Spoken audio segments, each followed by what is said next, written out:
Hello. Welcome to the Storytime English channel. Moral of The Lion and the Mouse. The story The Lion and the Mouse teaches us powerful life lessons. 1. No one is too small to make a big difference. Even the smallest creature, a tiny mouse, helped the mighty lion. Never judge others by their size, status, or appearance.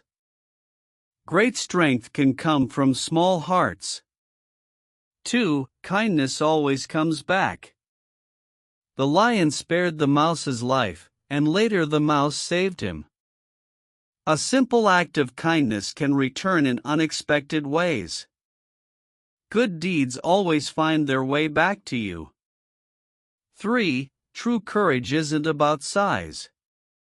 The mouse was scared, but chose to be brave when it mattered. Courage is about doing what's right, even when you're afraid. Courage is born from the heart, not from strength. 4. Never underestimate anyone. Everyone has strengths, and even the smallest person can help in big ways. Everyone has value, respect all. The Lion and the Mouse, Chapter 1. The King of the Wild Forest. Deep within the heart of an ancient forest, where the sunlight filtered through tall emerald trees and raindrops clung to giant leaves like jewels, there lived a mighty lion named Azarin. He was not just any lion, he was the undisputed king of the wilderness.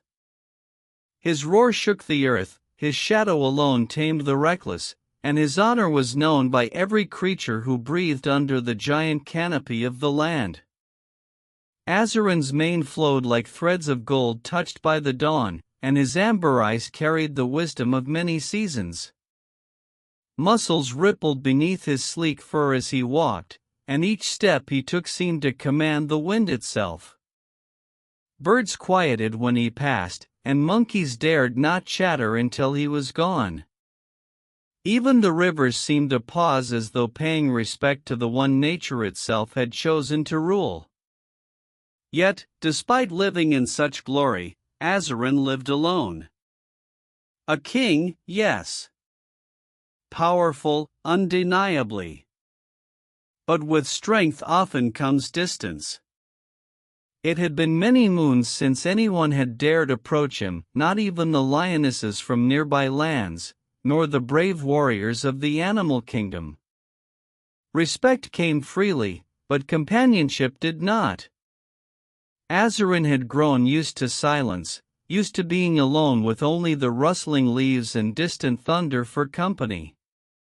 He believed strength meant having no need for others. That power meant standing alone. And because he believed it so deeply, he convinced himself it was true. Every morning, as the sun rose above the emerald canopy, Azarin would climb the great stone ridge, an enormous boulder that overlooked the entire forest like a throne carved from nature's bones. There, he would sit proudly, watching his kingdom awaken. Deer gathered at the riverbank, drinking cautiously and always glancing toward him. Birds burst into vibrant song as rays of gold painted the earth. Wild boars sniffed the damp soil for roots, and sometimes elephants lumbered past, their great bodies swaying like mountains in motion. And from high in the trees, small squirrels and bright-eyed monkeys scampered and leaped from branch to branch. This forest thrived, not merely because of nature, but because Azarin kept peace. No predator dared attempt chaos while he ruled. The balance was firm, the law clear, and all creatures felt protected even if they feared him more than they trusted him. On one such peaceful dawn, Azarin stretched luxuriously on his stone perch, his powerful claws glinting like polished obsidian. The gentle breeze stroked his mane. It should have been a perfect morning, one fit for a king's rest. Yet inside his mighty chest there lingered something strange, an ache, like an echo in an empty chamber. He ignored it as he always did. Kings, he reminded himself, do not feel lonely. Unseen by the great lion, a tiny creature scurried across the leafy forest floor below him. It was a mouse, small, delicate, and swift, with fur soft as morning mist and eyes shining like black pearls. Her name was Mira. Mira was known for her curiosity and courage, qualities not often found in something so tiny. She lived among roots and fallen logs, gathering seeds and berries, always searching for the next little adventure. Many of her family and friends often scolded her for wandering too close to danger, especially near Azarin's territory. But Mira believed the forest was big enough for everyone, even for those as small as her. That morning, the scent of sweet berries drifted through the air, irresistible to her little nose. She followed the smell, unaware that it would lead her straight toward the great stone ridge, straight toward the king himself. Up on the ridge, Azarin stretched again, his tail swaying lazily. Mira, meanwhile, scampered around the rocks, climbing nimbly until she reached the very top, completely unaware of the massive figure resting there. Then fate intervened. Just as Mira crossed the stone surface, her tiny paw brushed against something warm, something furry. She froze. Slowly, she lifted her gaze, and saw golden fur. Then, above it, a huge chest that rose and fell like a mountain breathing. Then, two enormous amber eyes opened and locked directly onto hers. Time stopped. Azarin blinked once, then his eyes narrowed, not with rage at first, but with confusion. A mouse? On his ridge? Touching him? In his long life, many things had dared approach him: boars, wolves, even rival lions, but never something so small and seemingly insignificant. Mira trembled, her little heart beating frantically like a drum. Her whiskers shook. She knew she stood at the edge of life and death. Yet, something inside her forced her to speak, perhaps survival, perhaps bravery, or perhaps sheer innocence. "Your Majesty," she squeaked, bowing so quickly her nose almost hit the rock, I apologize. I didn't mean to disturb you." Azarin rose slowly, towering over her. His shadow swallowed her completely. "Do you know," he rumbled, voice deep as thunder, "that with a single movement I could end your life?" Mira swallowed her fear. "Yes, but I trust you won't." Azarin raised a brow. "And why is that?" "Because great strength also brings great mercy," she replied softly. "Only the weak strike without reason." Her voice shook, but her words did not falter. Azarin stared at her, taken aback. No creature, large or small, had ever spoken to him with such bold sincerity. He expected begging, tears, terror. But instead, this tiny mouse spoke to him as though she believed in his goodness more than he believed in it himself. At last, he huffed, the hint of amusement in his eyes. "Very well," he said. "You may go. Your courage or foolishness has spared you today." Mira bowed again and scampered away, breathless but grateful. Yet before she disappeared, she paused and looked back. "One day, mighty king," she squeaked, "I may repay your kindness." Azarin chuckled, a low, rumbling sound. "Repay me," he echoed. "Little one, there is nothing you could ever offer that I might need." Mira simply smiled, though her heart fluttered. Even kings do not know the future. And with that, she vanished into the undergrowth, leaving the lion staring after her, not angry, but strangely thoughtful. He shook his mane and settled back down. A mouse helping a lion? Absurd. He dismissed the encounter as meaningless, believing their worlds would never cross again. But fate had already begun weaving a thread between them, one neither strength nor size could break. And the forest, ancient and wise, whispered quietly in the wind. Even the smallest heart can change the life of the greatest king. Chapter 2: The Trap in the Silent Grove. Several days passed since the strange encounter between mighty Azarin and tiny Mira. The forest, timeless and ancient, continued its rhythm. Leaves rustled like soft whispers, birds painted the morning sky with song, and distant rivers murmured secrets to stones worn smooth by centuries. Life, as always, flowed. But something had changed, though only the wind seemed to sense it. A delicate thread of fate now connected two souls who should never have crossed paths. Azarin tried to forget the foolish little mouse. It irritated him that she lingered in his thoughts like dust caught in fur. Kings, he reminded himself, did not waste time thinking about creatures the size of a paw print. Yet his mind replayed her words, even kings do not know the future. He snorted. What future could concern a lion who feared nothing, who ruled everything? Still, there was a strange warmth in remembering the brave tremor in her voice.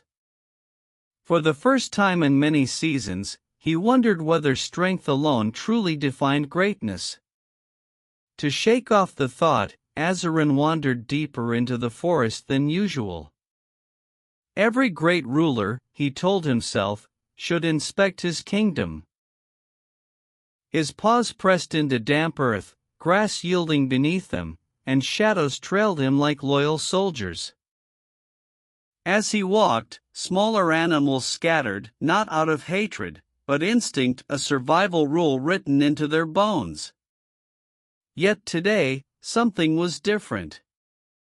The forest felt still. No birds called warnings. No leaves rustled except by wind. No chatter of squirrels, no buzzing insects. Even the river seemed to hush its voice. Silence in nature is rarely peace, it is warning. Azarin slowed. His powerful shoulders rolled with each cautious step. Ears twitched. His breath escaped in slow clouds.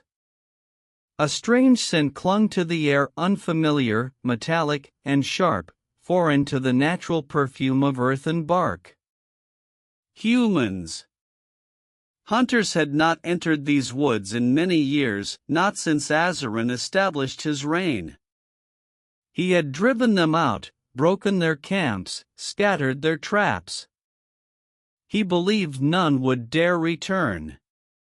He was wrong. The king approached a clearing. Sunlight pierced through branches in narrow beams like golden spears. Bushes lay flattened, and the ground bore the scent of trampled grass. Something glinted slightly, too straight, too unnatural to belong to the forest. Azarin lowered his body, stalking forward silently. His instincts screamed caution, but his pride pressed him onward. No intruder would threaten his territory. No enemy would walk upon his soil unchallenged. Then, in a mere breath's moment, the earth betrayed him. A hidden rope snapped upward with violent force. A snare tightened around his hind leg. Before he could roar, a net disguised under leaves surged up, pulled by coiled tension. Azarin lunged but caught midair, tangled as ropes wrapped around his limbs and body. He slammed down, earth shuddering beneath him. Rage filled the clearing like wildfire. He roared, not in command, but in pain and fury. The forest answered with trembling silence. Azarin slashed powerful claws, teeth snapping at the course ropes. But these were crafted by men, twisted fiber reinforced with woven wire. Each struggle only tightened the trap, cutting deeper into his skin. Blood stained his golden fur. He roared again, louder, a sound filled with defiance and helplessness. Birds shot from treetops, deer bolted, the sky itself seemed to shake. Kings are not meant to be powerless. Yet here he lay, bound by creatures he believed beneath him, creatures who used intelligence rather than strength.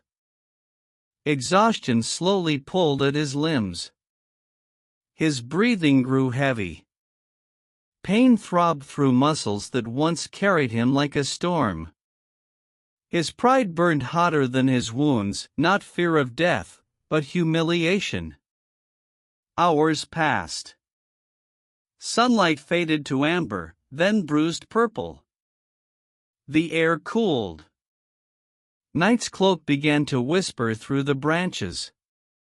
Predators sometimes taste fear, but a king tastes shame.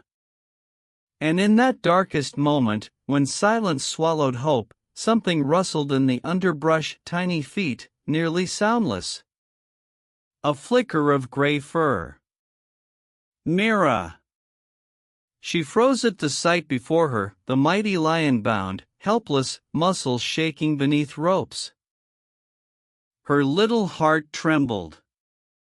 Never had she imagined she would see the king defeated, not by fang or claw, but by cunning. She could have run. Any sensible mouse would. The lion could not protect her now. And yet she remembered her promise.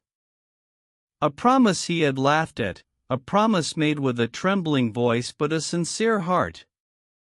Mira stepped forward. Azarin, she called quietly, voice quivering but steady. The lion lifted his head slowly.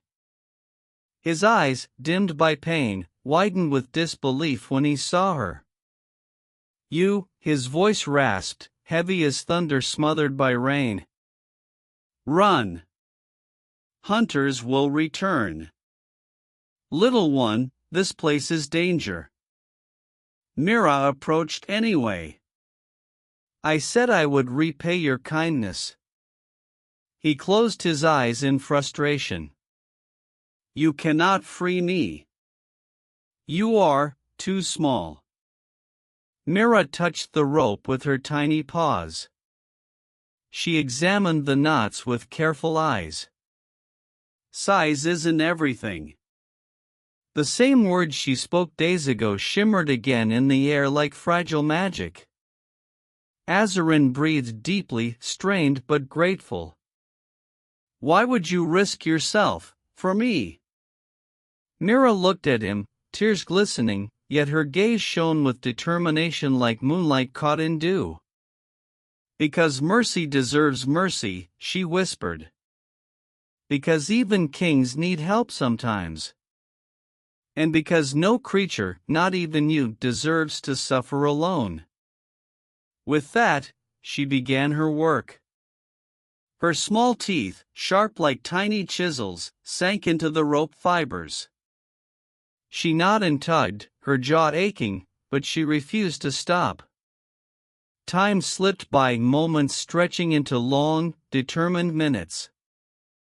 Azarin, unable to move, watched her. Each tiny bite pulled him further from despair. Pride once roared in his chest, now humility settled there, quiet and heavy. Night deepened. Crickets began to chirp. The forest breathed again, as though witnessing something sacred. A small creature battling fate for a mighty king. Slowly, strand by strand, the rope weakened.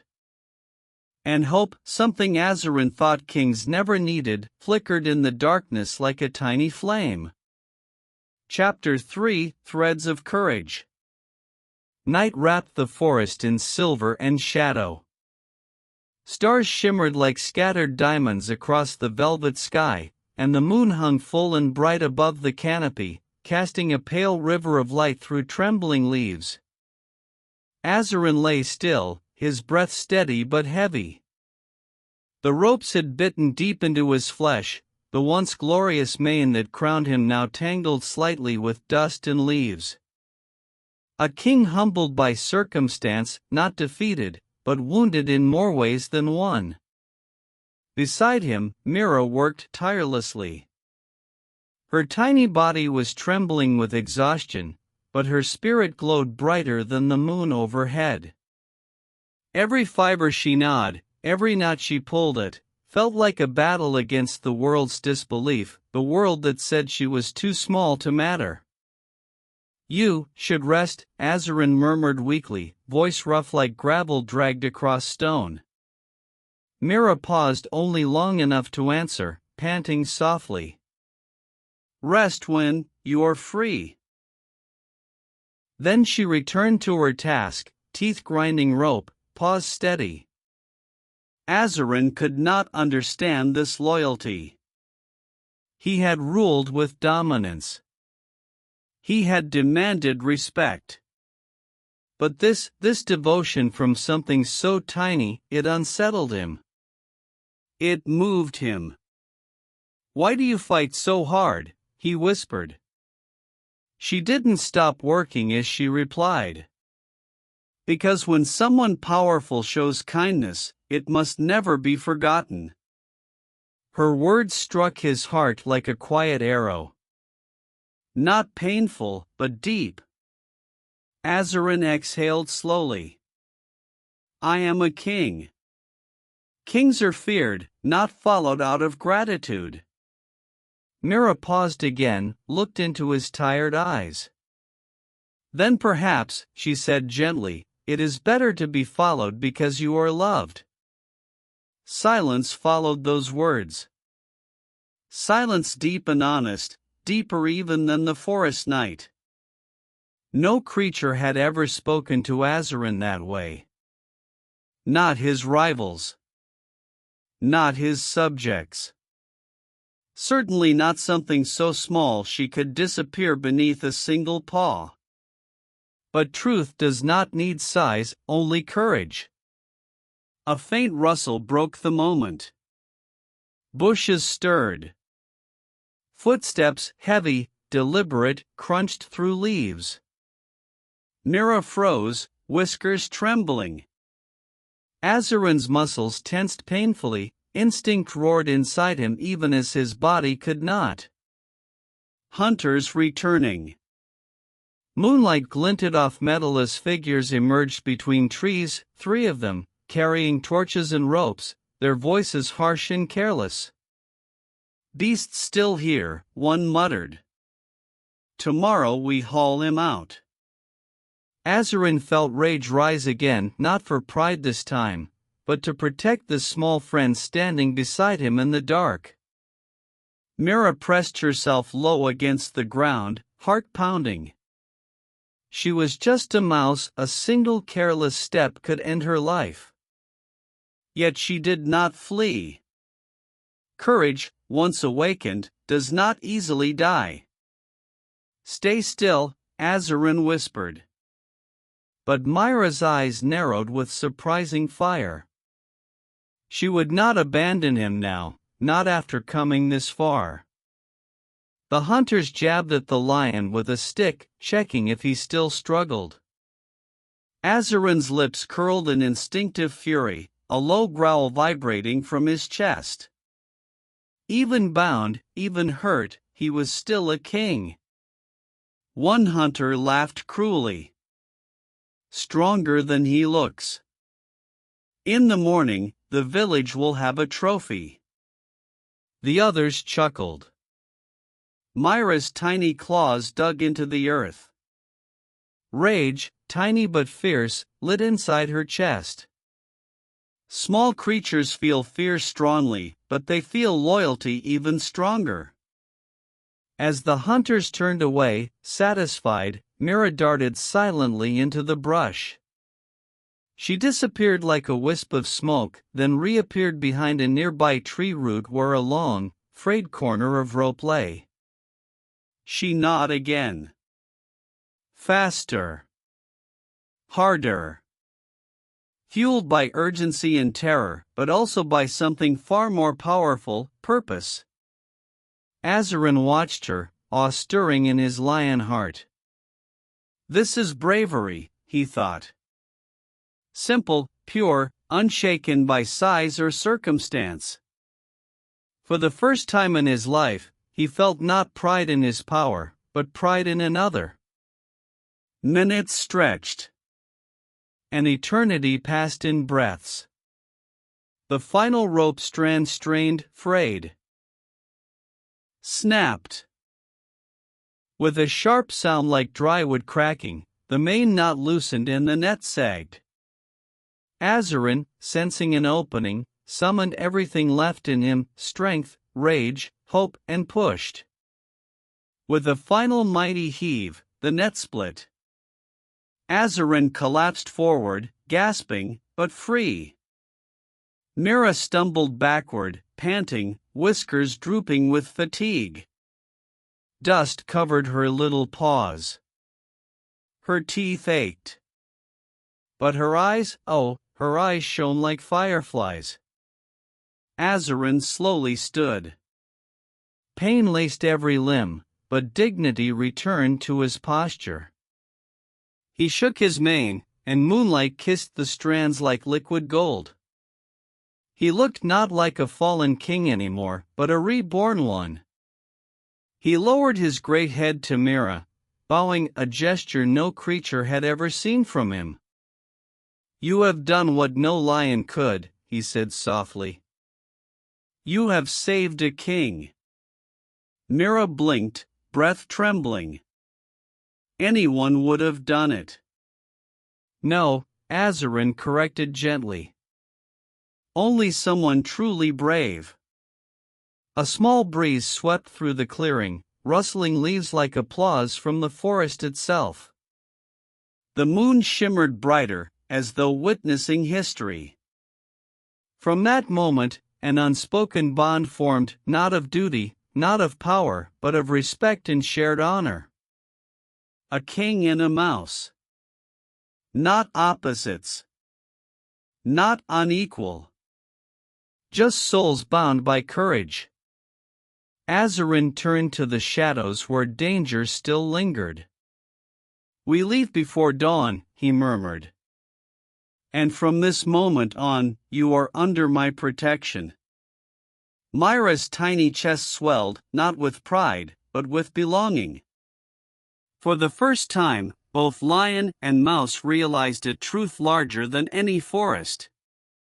True strength is not measured in muscle or roar, but in loyalty and heart. The night, once silent, now hummed with promise. And somewhere, carried gently through the leaves, the wind whispered, even the smallest can save the greatest. Chapter 4: The Dawn of Respect. The first pale glow of dawn crept over the treetops, brushing the night's darkness away like dust from an ancient painting. The forest stirred, timid and curious, as if sensing a change in the air. A shift not caused by storm or season, but by fate. Azarin stood at the edge of the clearing, weary yet tall, wounded yet unbroken. The ropes had left angry red marks across his legs and flank, some oozing, some swelling. Pain burned through him like hot coals, but the fire in his spirit burned brighter. Beside his massive paw, Mira sat, her fur ruffled, whiskers drooping from exhaustion. She had fought a battle no one saw, no one but the forest and the king she saved. Her teeth ached, her tiny jaw stiff from hours of biting through unforgiving rope. But she felt something warm inside, something stronger than fatigue. Pride. Purpose. Friendship. They watched the light grow together, neither speaking at first. Silence held not fear this time, but peace, the calm that comes after surviving the impossible. Finally, Azarin broke the quiet. When the sun rises fully, the hunters will return. We must leave. Mira nodded. You can walk? Azarin stretched a leg and winced, muscles trembling. I can move. I must. He glanced down at her, eyes softer than the morning sky. Not just for myself. Myra's heart fluttered. I won't slow you down. The great lion gave a low, warm rumble, almost a laugh. Little one, if anything, you will protect me. And with that, they started their journey. A forest holds its breath. The forest seemed to awaken with caution. Tiny eyes peered from bushes, wings fluttered tentatively on branches. Everywhere they walked, animals paused mid-motion, unable to comprehend what they were seeing. The king, the fierce and proud ruler, limping through the woods. And beside him, a tiny mouse, pacing in loyal stride. Whispers of leaves seemed to carry the sight like gossip. A lion and a mouse? Walking together? Impossible. Unheard of. Perhaps the world has changed overnight. A troop of monkeys watched from high branches, jaws hanging in disbelief. A family of deer froze near a watering hole, their ears twitching, unsure whether to flee or bow. Even the bold wild boars paused, snouts lifted in stunned confusion. Azarin ignored them all. For the first time, their awe did not feed his pride. Instead, he felt something gentler, humility. He realized these creatures had always feared him, never admired him.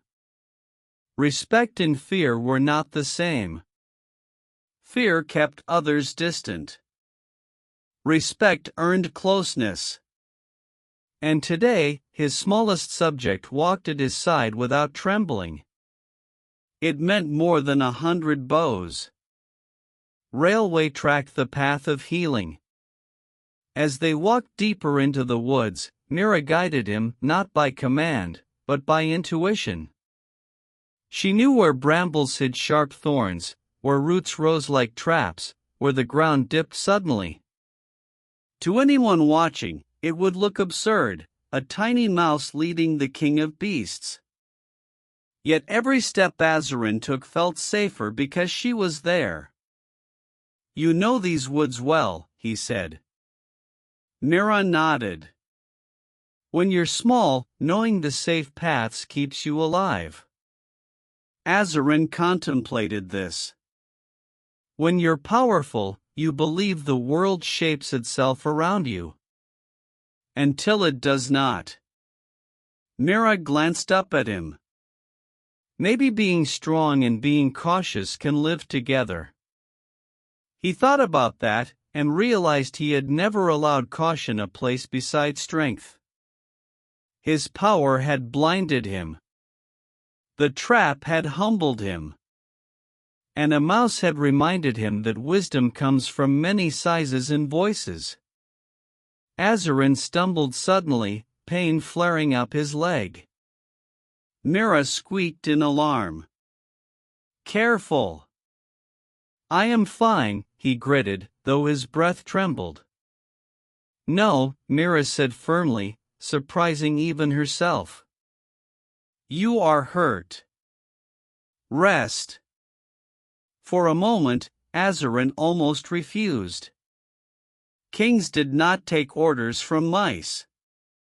But he was learning, slowly, painfully, that pride did not heal wounds. He lowered himself to rest beneath a spreading acacia tree. Mira climbed onto a low branch, where she could watch the path. You are guarding me, he asked, tone amused. "Of course," she replied. "Predators lurk." A mouse protecting a lion, he chuckled softly. "The world truly has changed." Mira puffed up proudly. Maybe the world was always capable of this. It just needed someone brave enough to start. Azarin stared at her, truly stared. Not as a king examining a subject, nor as a predator assessing prey, but as an equal seeing another soul. "You are extraordinary," he said quietly. Myra's ears turned pink. An unexpected visitor. A soft rustle came from nearby bushes. Mira stiffened. Azarin raised his head, muscles tensing despite pain. A moment later, a timid creature emerged, a young gazelle, trembling but curious. He approached slowly, head bowed, eyes wide. "Great King," he whispered, "we heard your roar last night. We feared you had fallen." Azarin's voice, though raspy, held strength. "I still stand." The gazelle's gaze shifted to Mira. "And, is that tiny one truly your companion?" Azarin looked at Mira, then back at the gazelle. "Not companion," he corrected. "My savior." The gazelle gasped. Mira nearly fainted from shock. A mouse, savior of the lion? The words felt unreal even as they echoed into the trees. The gazelle bowed low, deeper than he ever had. "Then I bow to two protectors of the forest." Mira squeaked in embarrassment. Azarin felt a strange warmth, not pride of dominance, but joy of shared honor. The gazelle scampered away, likely to spread the unbelievable news. Azarin turned to Mira. "You have changed the way the forest sees me." Mira smiled softly.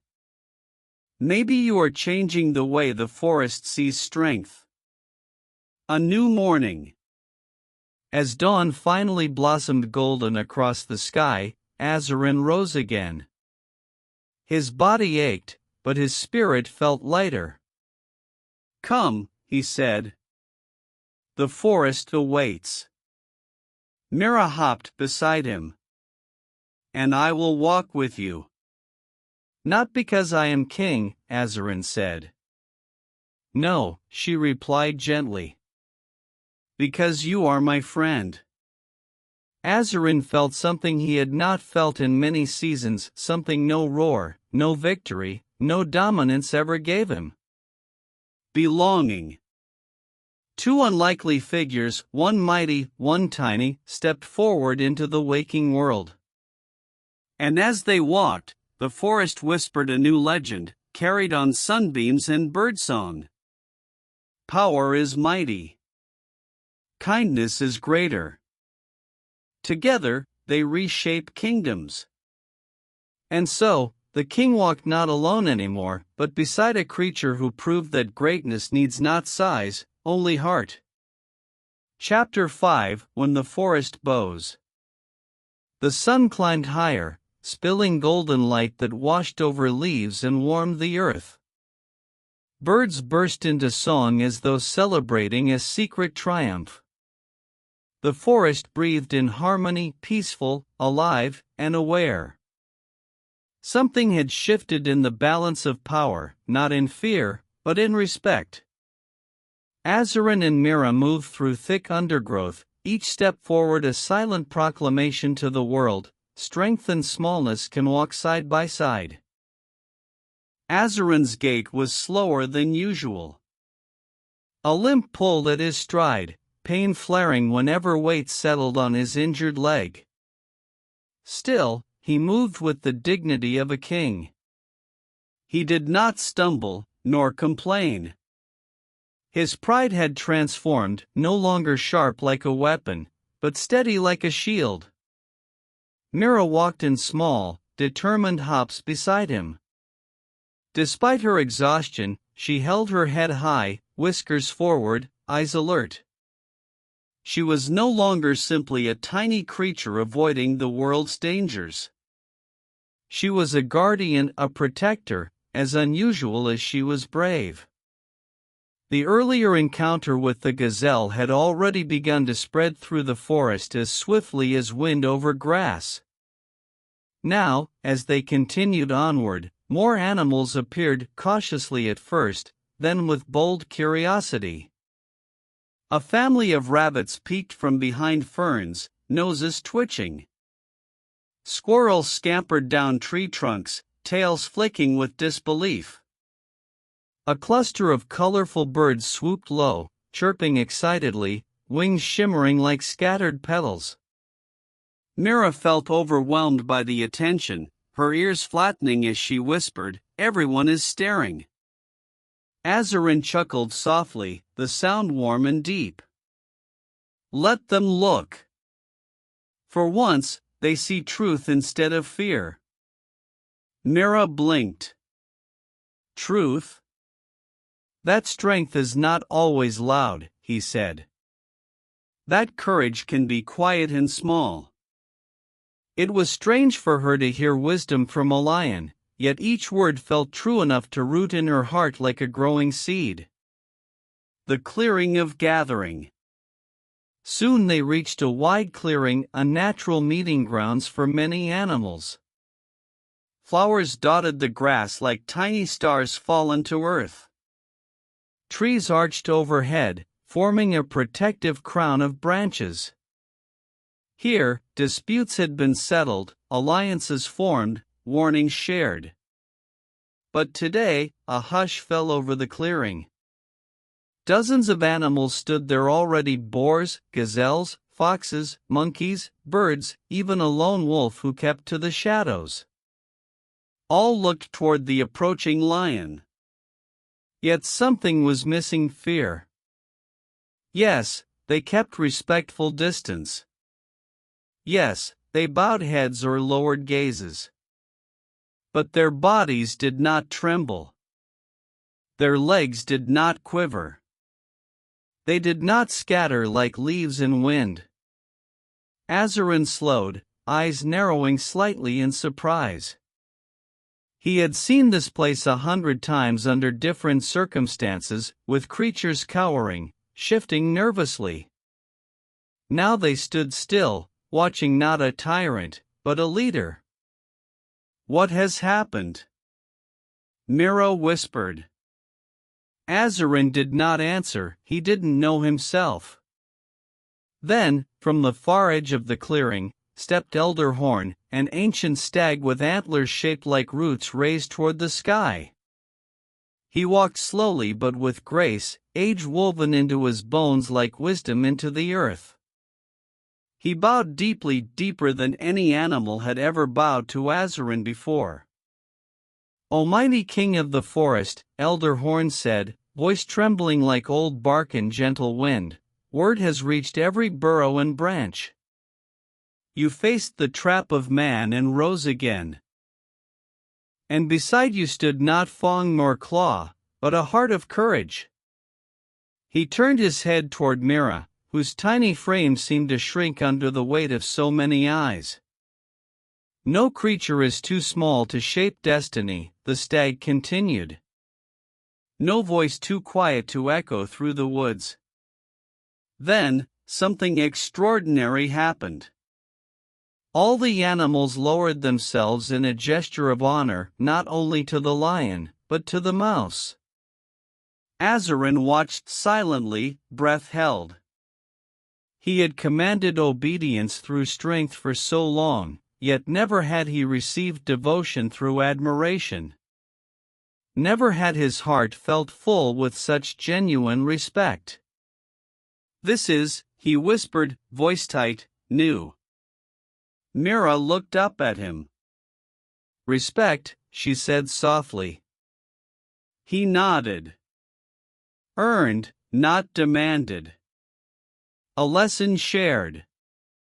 Mira stepped forward, tiny but steady. She felt so small, yet somehow the clearing felt no larger than her courage. "I only did what anyone should do," she squeaked, unsure if her voice carried. "I only helped someone in need." Elder Horn shook his head gently. "Many see need, little one. Few act." Mira blushed beneath her fur. Azarin stepped beside her, lowering his head so his mane brushed the grass. "I, Azarin, king of these lands, declare this truth to all who hear: strength alone does not rule this forest. Loyalty does. Courage does.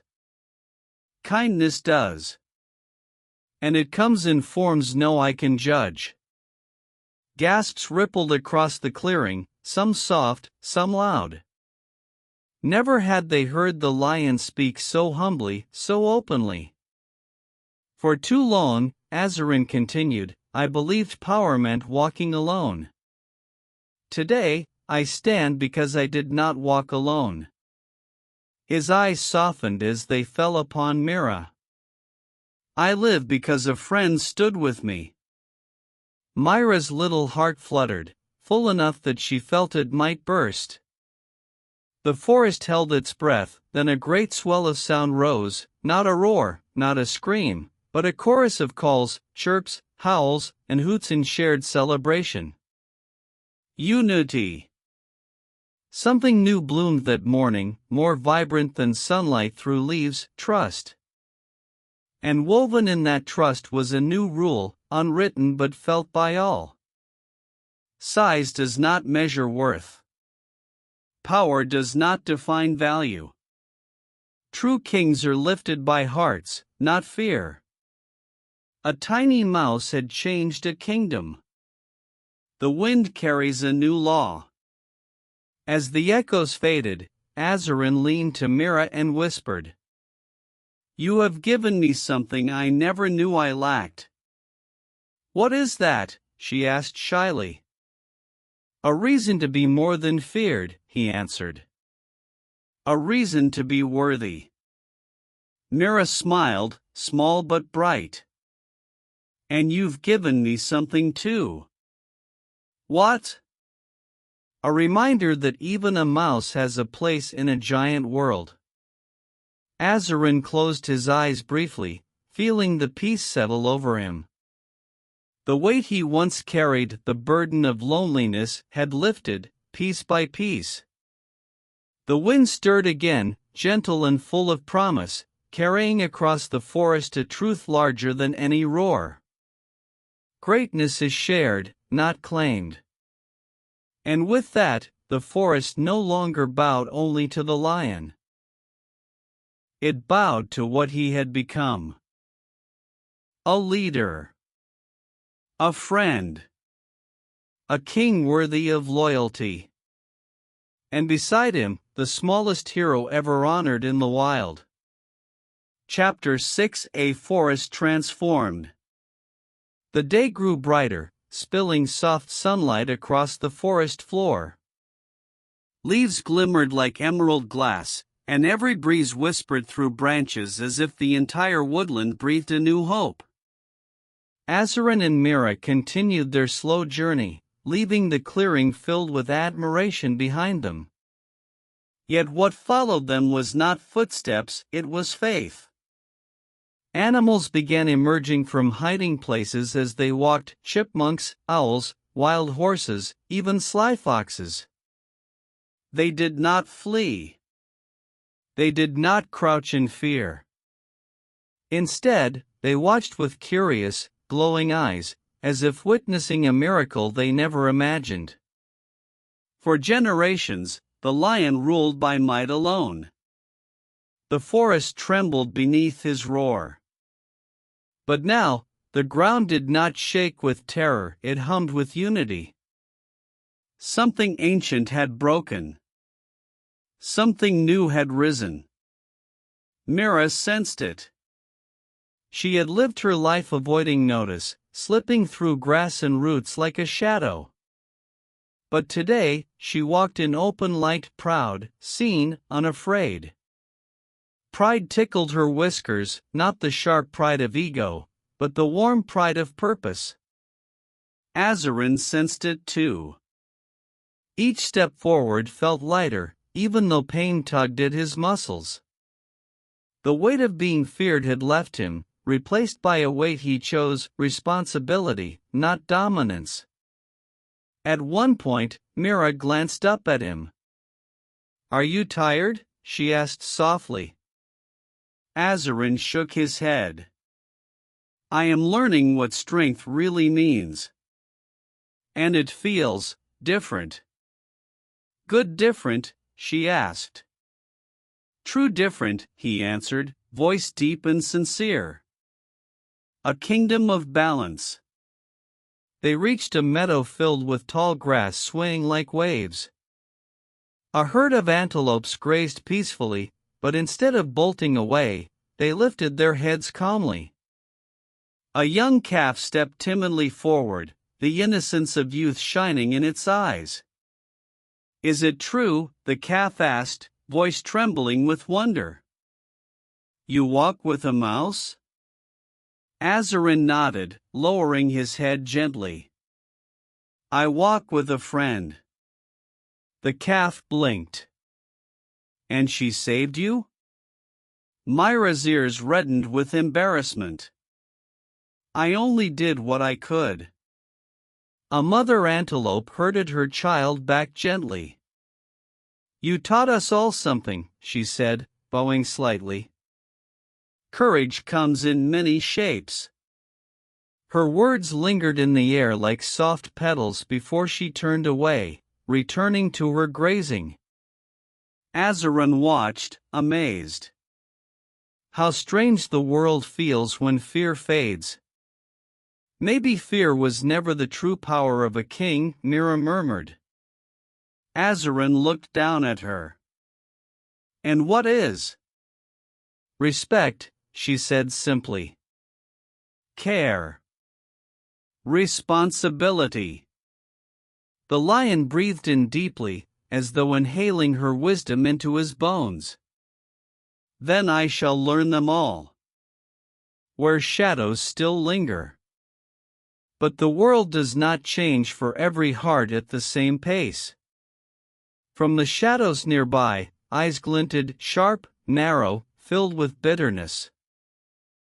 A jackal watched them, tail flicking irritably. He whispered to another beside him. "The king grows soft. He was nearly slain by humans. And saved by a mouse? Shameful." They slunk back into darkness, plotting. Change frightens those whose power depends on fear. And where jealousy thrives, conflict lies sleeping like a coiled snake. Mira did not see the shadows. Azarin did, but he did not react. Kings must know when to fight and when to wait. For now, the forest was learning kindness. Time would deal with those who clung to cruelty. A rest beneath the elder tree. By midday, they reached an ancient tree, the oldest in the forest, with roots deep like rivers and branches broad enough to shelter dozens of creatures. Legends whispered that its trunk held stories of every generation, triumphs, battles, peace, storms, births, and loss. Azarin settled beneath it, releasing a weary sigh as he lowered his body. Mira climbed upon a large root, curling her tail around herself. "You should rest," she insisted. "And you?" he asked. "I rest when you do," she replied proudly. Azarin gave a gentle rumbling laugh. "Very well, little guardian." They rested in silence a while. Birds flitted overhead, dropping feathers like blessings. Butterflies danced across shafts of sunlight. The air was still but alive. Finally, Azarin spoke. I once believed a king must stand alone, he said. That solitude made me strong. And now? Mira asked. Now I see that standing alone makes even kings fall. Mira climbed onto his paw, a boldness she never would have dared before. No one stands alone in a forest. Even the smallest root holds the tallest tree. Azarin looked at her with something deeper than gratitude, admiration. Your wisdom is greater than your size. And your heart is greater than your roar, she replied softly. A new kind of majesty. Suddenly, a rustling came, not threatening, but urgent. A group of young monkeys scrambled toward them, eyes bright. Great king, one chattered. The forest speaks your deeds. And the mouse's bravery, another squeaked. We want to learn too, a tiny monkey exclaimed, tail curled with excitement. Learn? Mira asked. How to be brave even when small, the little monkey said. Myra's tiny chest swelled. Azarin's heart warmed. Then watch her, he said. And see that courage needs only spirit, not size.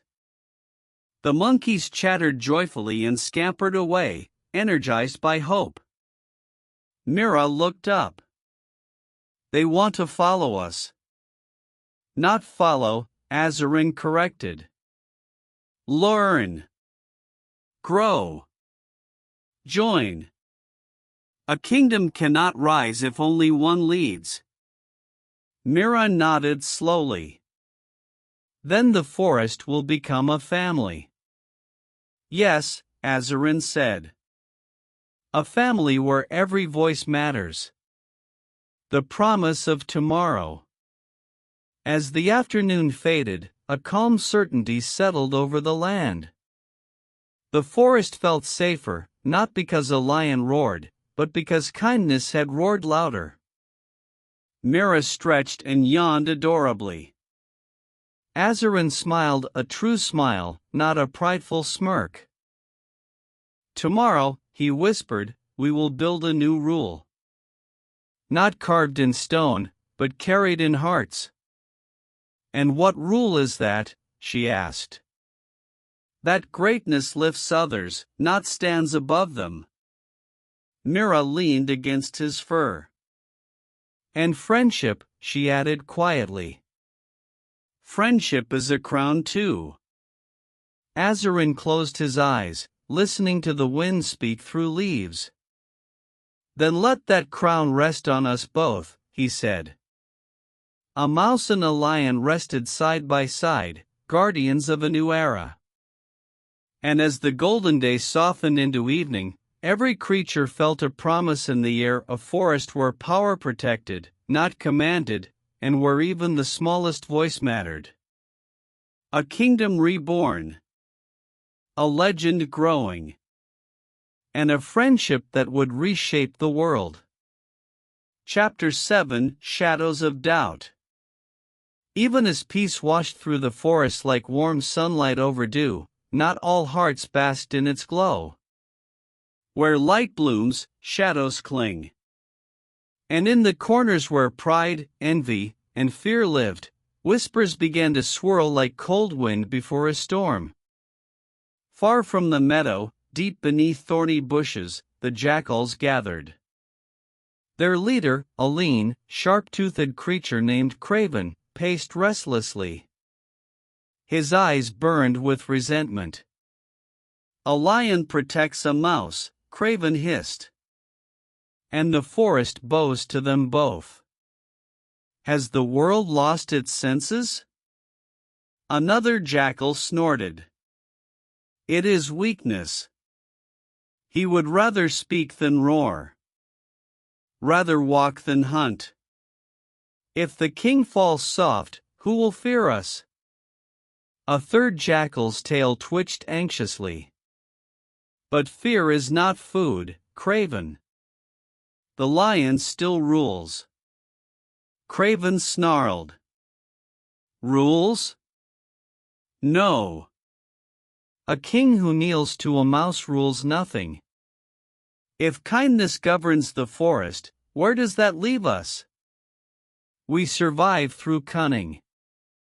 Through fear. Through scraps taken in the shadows. The jackals murmured among themselves, torn between doubt and loyalty. Craven lifted his muzzle, voice turning low and venomous. If Azarin changes the laws of the wild, we become powerless. And I will not live beneath the paw of mercy. His eyes narrowed, a wicked plan forming like poison in a cup. Let the forest believe friendship brings peace, he whispered darkly. We will show them peace is fragile. A night of soft conversations. Unaware of rising threats, Azarin and Mira settled near a lake bathed in moonlight. Silver ripples shimmered across the surface as frogs croaked gentle songs and fireflies blinked like wandering stars. Mira perched on a stone, tail curled neatly, eyes reflecting the moon. Azarin lay beside her, his body finally beginning to heal. Sleep tugged at his heavy eyelids, but his mind wandered. You are quiet tonight, he murmured. Mira tilted her head. I'm thinking. That is always a sign of something important. She chuckled faintly. The forest looks peaceful, doesn't it? Almost like it's dreaming. Yes, Azarin agreed softly. A dream we must protect. Mira hesitated before asking, do you think everyone wants this peace? Azarin paused. His answer came slowly. Not everyone values peace. Some find comfort in fear. Some fear change more than chaos. Myra's tiny ears lowered. Then, will they try to stop us? Yes, Azarin said calmly. One day, they will. She swallowed, suddenly feeling small again. And when they do? He turned, golden eyes glowing with steady confidence. Then we will stand together. As we always have. Myra's heart eased. She trusted him not because he was strong, but because he believed in her. A doubt creeps in. Yet as night deepened, a small thought crept into Myra's heart, a whisper of fear she had not felt since she chewed through ropes in the shadow of death. A mouse does not stand against jackals. Nor hunters. Nor fate. What if I am not enough? She hugged her tail close, but did not speak her fear aloud. True bravery, she learned, did not erase fear, it walked beside it. Azarin sensed her unease. Speak your heart, little guardian. Myra's voice was timid. What if, one day, your enemies come for you, and my teeth are not enough? Azarin chuckled gently. Your teeth freed me once. And your courage freed me always. But. No, he interrupted softly. You see your size and doubt. I see your heart and believe. His voice deepened, steady as earth. You think you saved only my life. But you saved my kingdom, not by strength, but by spirit. Mira blinked rapidly, warmth filling her chest. I just want to be useful. You are more than useful, Azarin said. You are necessary. Her little body shook, not from fear, but emotion. Never had she imagined someone like him would ever need someone like her. A peaceful sleep, for now. The moon drifted higher. Crickets sang their night songs.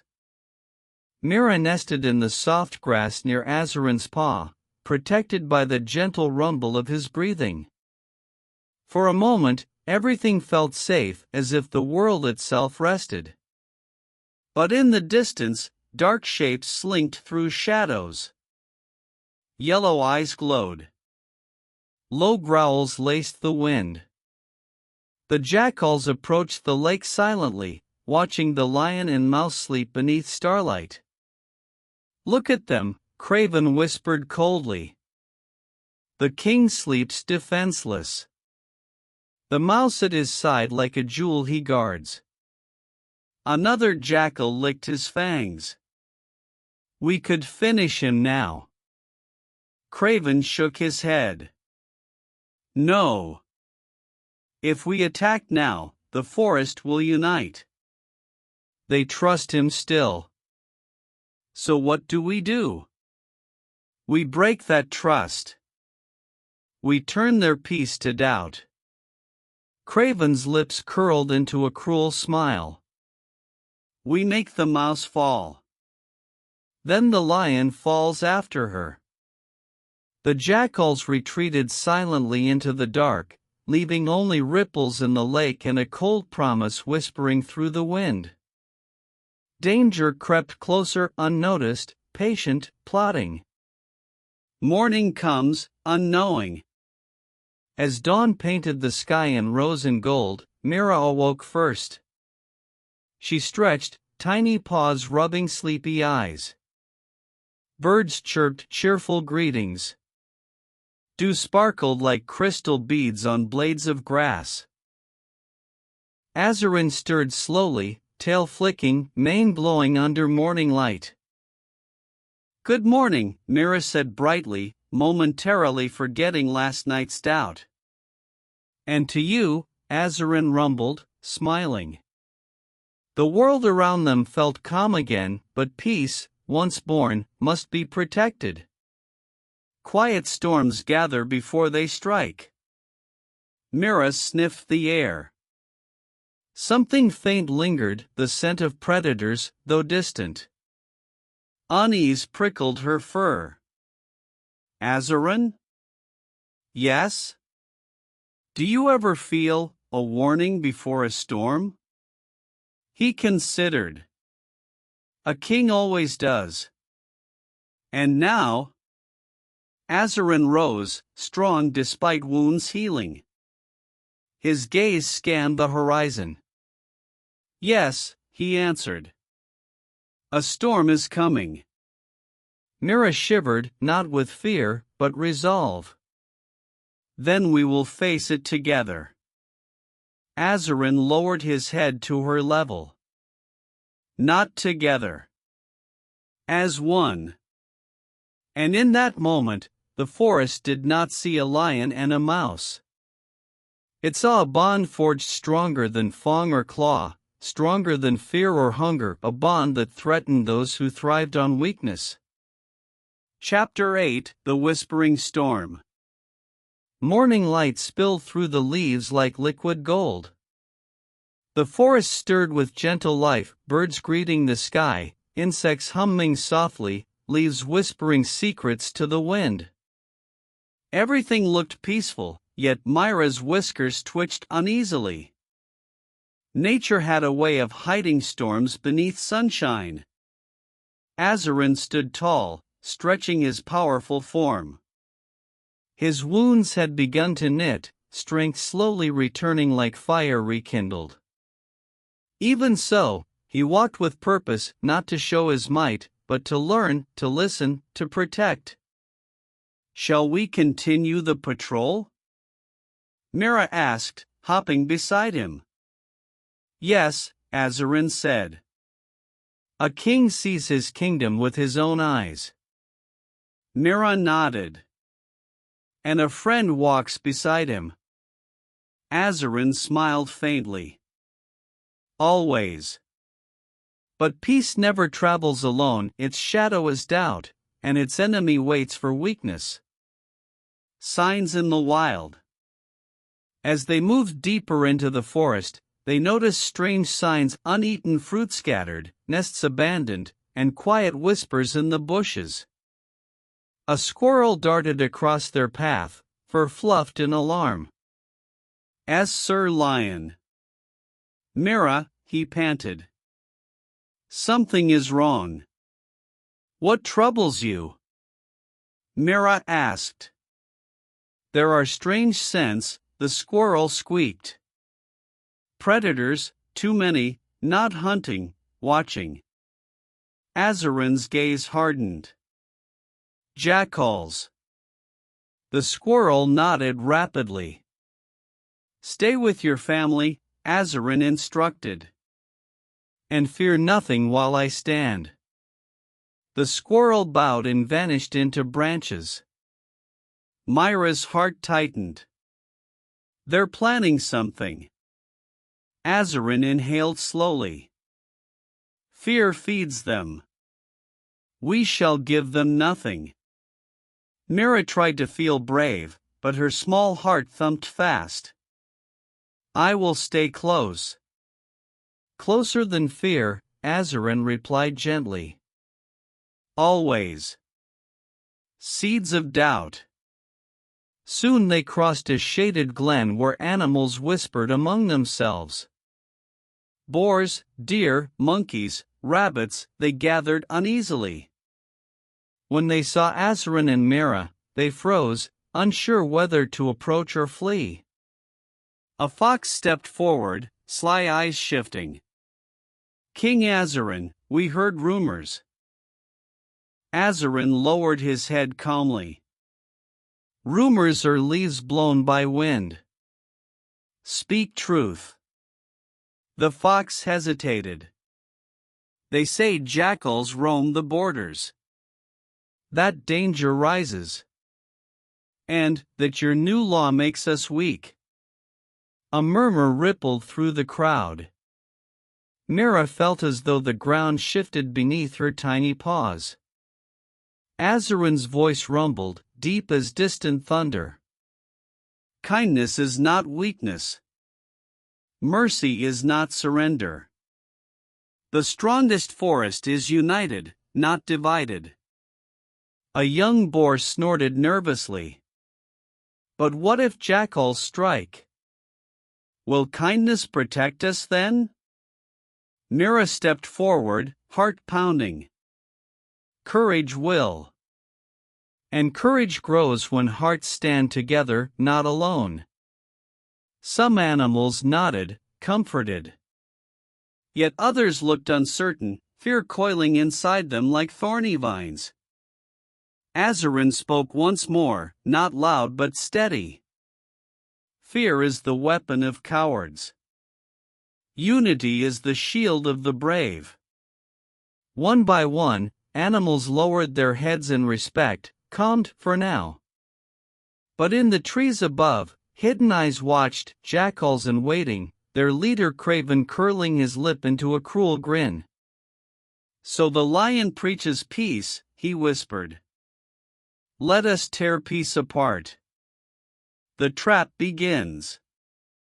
By midday the air grew heavy, and clouds gathered like silent witnesses.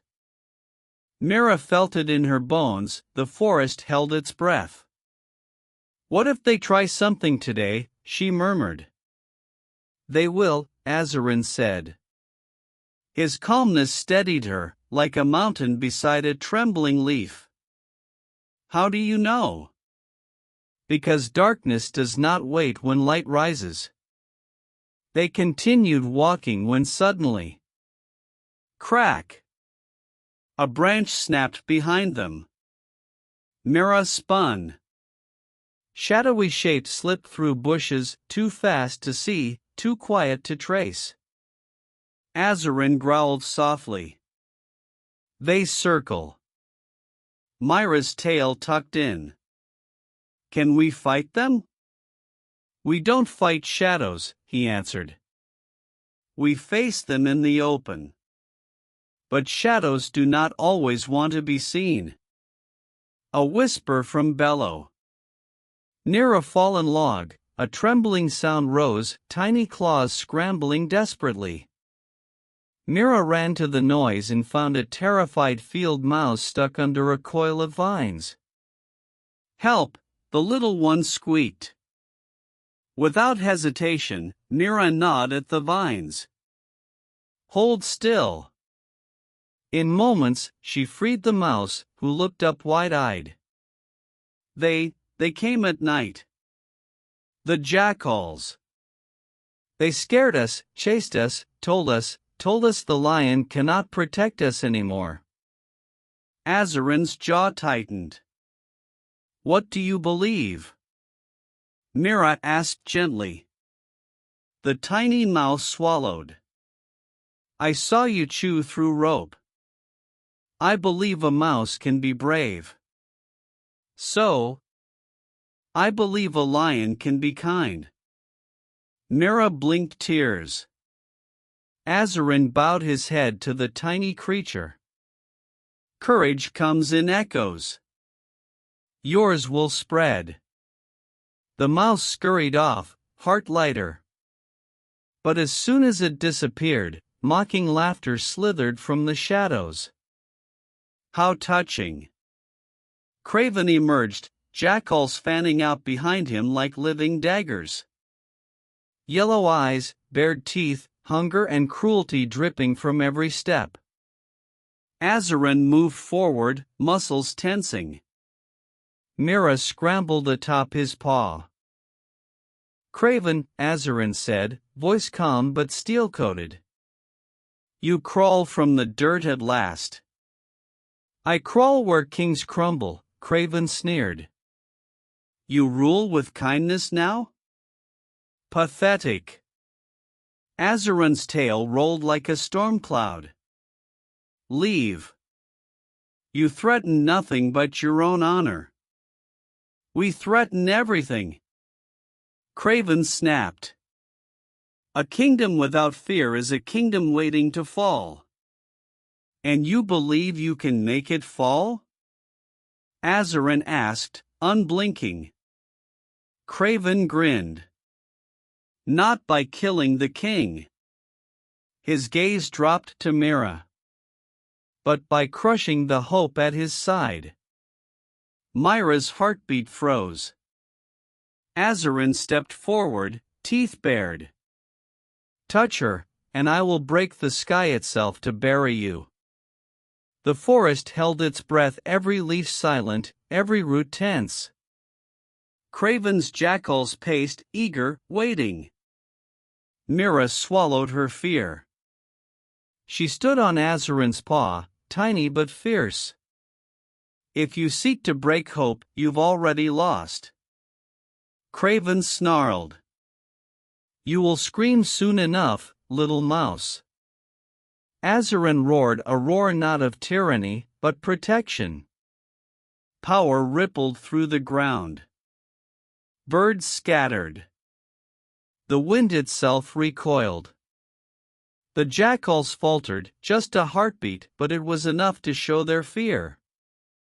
Craven's eyes narrowed. "This is not the end." "No," Azarin growled. "It is the beginning of a forest where jackals like you hold no power." Craven retreated into shadows, hatred burning. "We will return. And when we do, the mouse falls first." They vanished. Silence returned, but not peace. The storm had announced itself. Mira trembled slightly. Azarin lowered his head, nuzzling her gently with his mane. "Do not fear," he whispered. "Fear is a guest, courage is a home." Mira nodded, small but unbroken. "Then we build that home. Together." Azarin looked across his kingdom, not peaceful now, but worth fighting for. "The storm has spoken," he said quietly. "Now we prepare." Chapter 9: When Courage Roars. The forest held its breath. Leaves swayed in the morning wind, yet no bird dared sing. Even the river seemed to murmur softly, as if sensing tension in the air. The jackals were silent, but their presence lingered like a shadow stretching across the forest floor. Azarin stood atop a small rise, muscles coiled and golden eyes scanning every movement. His mane glimmered in the sunlight, brushing the tips of branches as though even the trees bowed to him. Beside him, Mira sat, small but steady, tail curled, whiskers twitching with alertness. "Are they many?" she whispered. "Enough to test us," Azarin said. "But not enough to break the forest's heart." Mira shivered slightly but nodded. "We can't let fear rule." "No," Azarin agreed. "Fear only serves those too weak to stand for what is right." The jackals strike. By midday, the jackals emerged from the shadows. Craven led the pack with gleaming eyes and snarling teeth. His plan was simple: attack when the king was distracted, scare the forest into doubt, and remove Mira, the symbol of courage. The ground rumbled under Azarin's paws as he approached, his roar rising, a sound that shook leaves and stone alike. But it was different this time, controlled, deliberate, full of purpose, not wrath. Craven's jaws snapped. "The king roars, but he will fall," he hissed. "The mouse falls first." Mira stepped onto Azarin's paw. "You are wrong," she squeaked, voice shaking but brave. "We stand together." The jackals lunged, but Azarin was ready.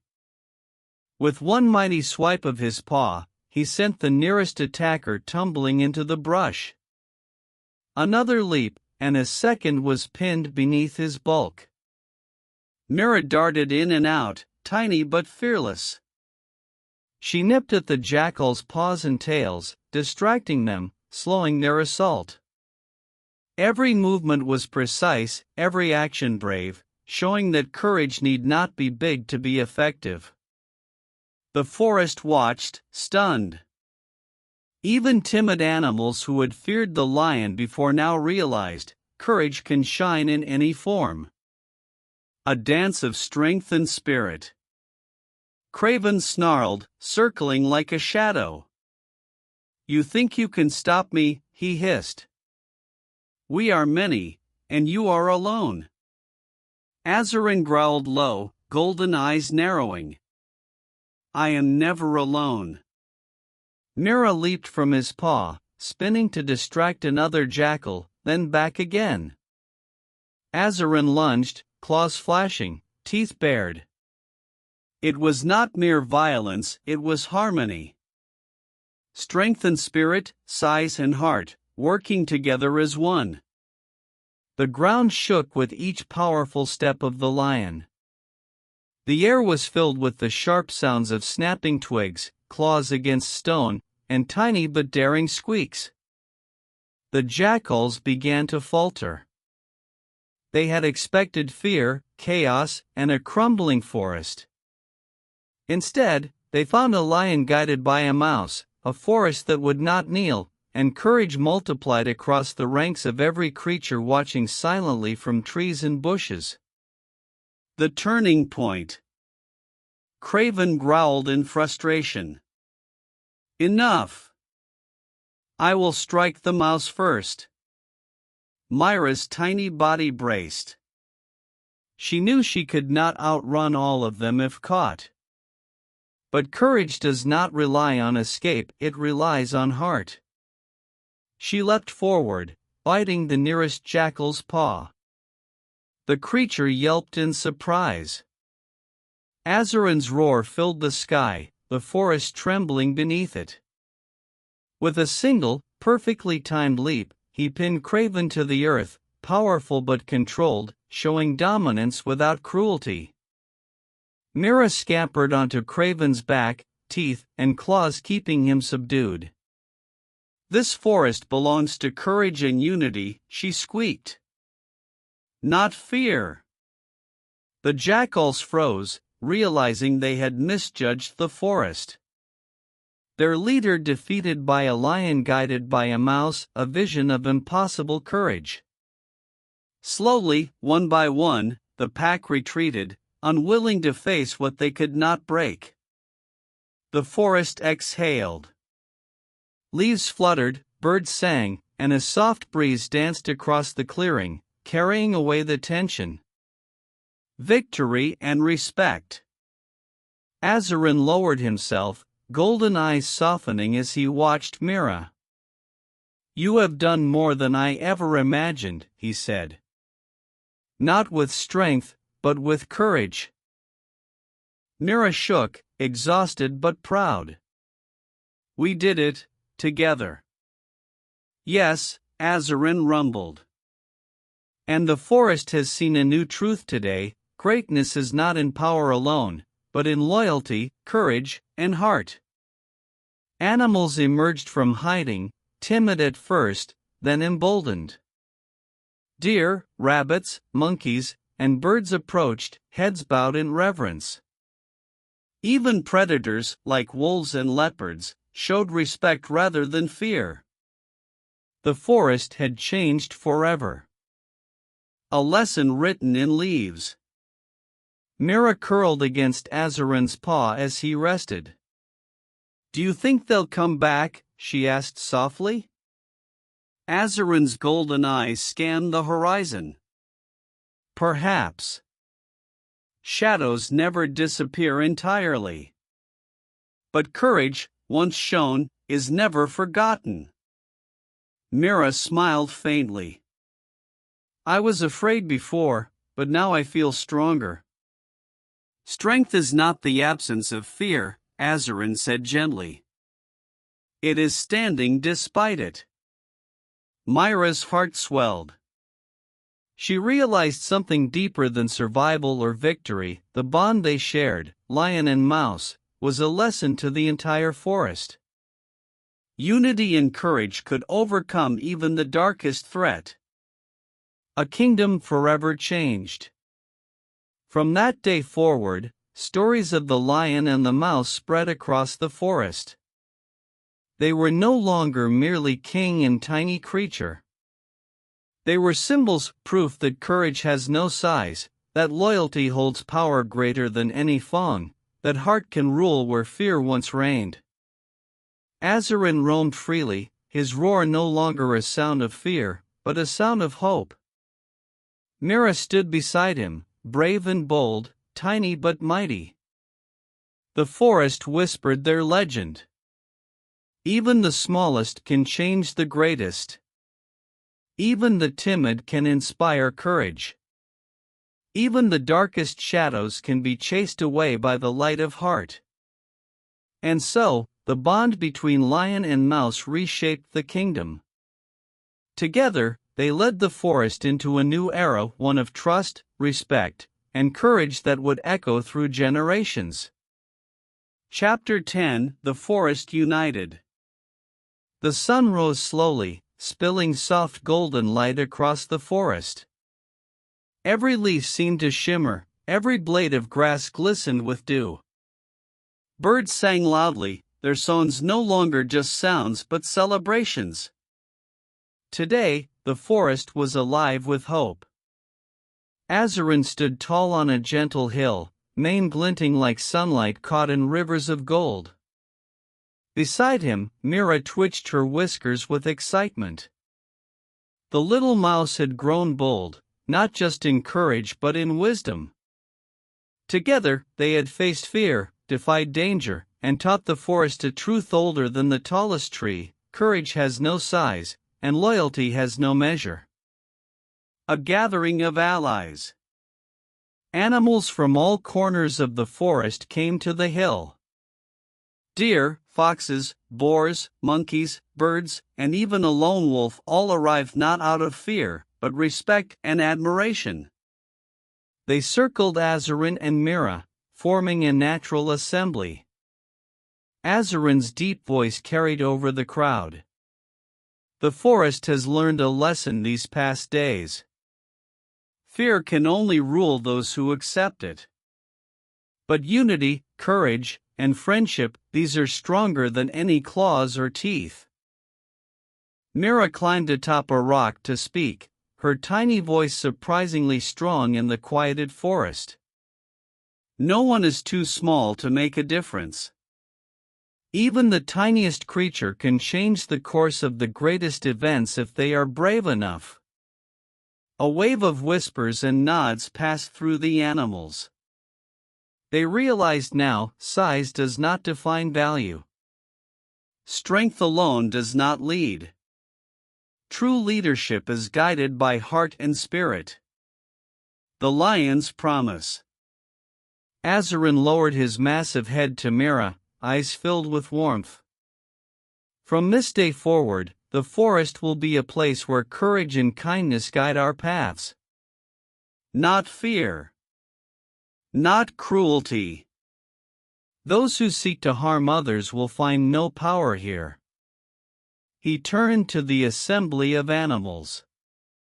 We must care for one another, protect one another, and listen to even the smallest voice among us. For in every heart lies strength, and in every friendship lies power. Mira smiled proudly. And if anyone doubts, we will show them that courage is louder than any roar, stronger than any phone. The forest erupted in agreement. Calls of support, chirps, and hums filled the air, echoing like a song of unity that stretched across hills, rivers, and trees. The jackal's last lesson.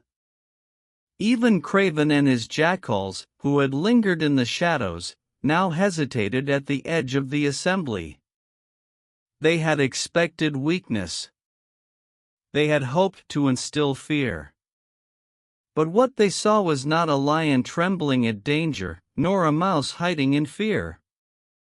They saw leadership, friendship, and courage unwavering and strong. Craven growled softly, but even he could not act. The eyes of the forest, once timid, now watched him with quiet judgment. There was no respect for fear anymore. At last, he turned and retreated, leaving the forest behind, but not without learning a vital truth: cruelty may be loud, but courage and heart always echo louder. A new era begins. With danger gone for now, Azarin and Mira led the forest in a walk through the trees. Animals followed, side by side, a kingdom united. Paths that were once haunted by fear now rang with laughter, conversation, and life. Azarin spoke gently as he walked. This forest is ours to protect. Not as subjects to a king, but as a family standing together. Mira nodded. Every creature has a part to play. And every act of courage, no matter how small, builds a stronger forest. Even the youngest animals, the tiny mice, the fawns, the fledgling birds, walked tall today. They understood that even they could shape their world. Lessons carried in the wind.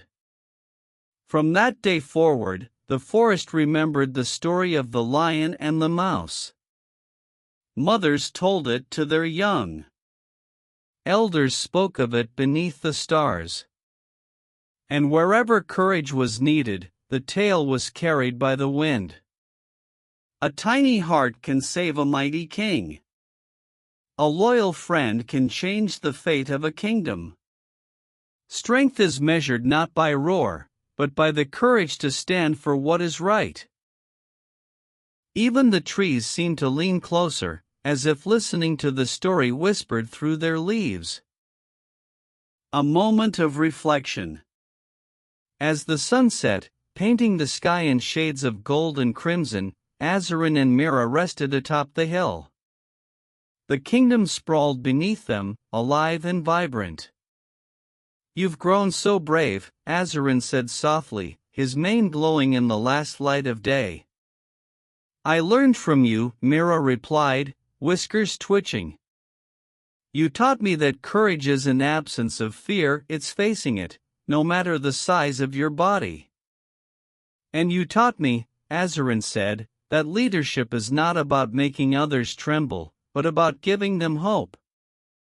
They sat in quiet harmony, two friends, lion and mouse, watching the world they had changed together.